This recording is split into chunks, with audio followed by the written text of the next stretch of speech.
Welcome friends. यानी कि आज हम यहाँ पर बात करने वाले हैं आप सभी के फेवरेट शो, यानी आज हम बात करेंगे गुम है किसी के प्यार की कहानी के बारे में। गुम की कहानी में अब तक आप सभी ने देखा कि ईशा के आने से कितना कुछ बदल चुका है शो की कहानी में।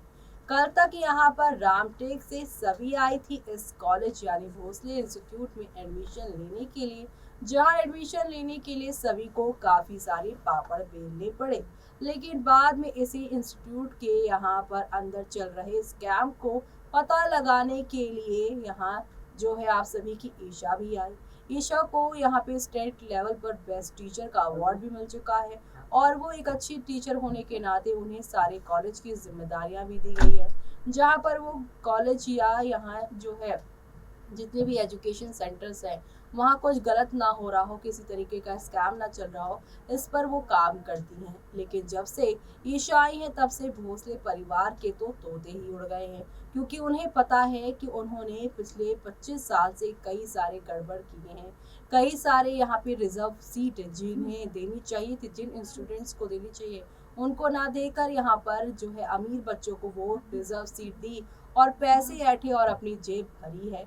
और इन सब कामों में यशवंत, सुरेखा और आप सभी के यहाँ पर निशिकांत शामिल हैं।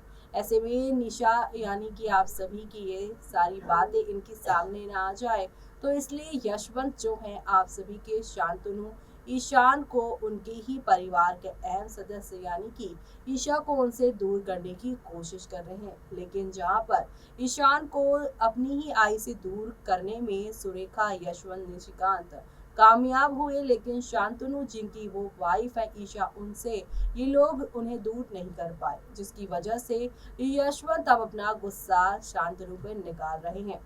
लेकिन शांतनु जो अभी तक अपने राव साहब की, अपने बड़े भाई की काफी इज्जत करता था, जी हाँ, यहाँ पर अब आप सभी देखेंगे कि जिस बड़े भाई की वो इतनी इज्जत करते थे, आज उन्हीं के सामने वो यहाँ पर चुप्पी तोड़ते हुए बहुत सी बातें कह जाएंगे। वो कहते हैं ना कि इंसान बहुत समय तक अगर चुप रहता है तो एक ना एक दिन तो वो अपना मुंह खोलता ही है और अपने साथ हो रही गलत चीजों का भी वो यहाँ पर जवाब मांगता है। जैसे कि यशवंत ये यहाँ पर ईशा से शांतनु को दूर कर रहा है, लेकिन शांतनु कह रहे हैं कि इस घर के जो संस्कार थे वो गायब ही होते जा रहे हैं। ये यहाँ पर किसी को किसी के दर्द की पड़ी ही नहीं।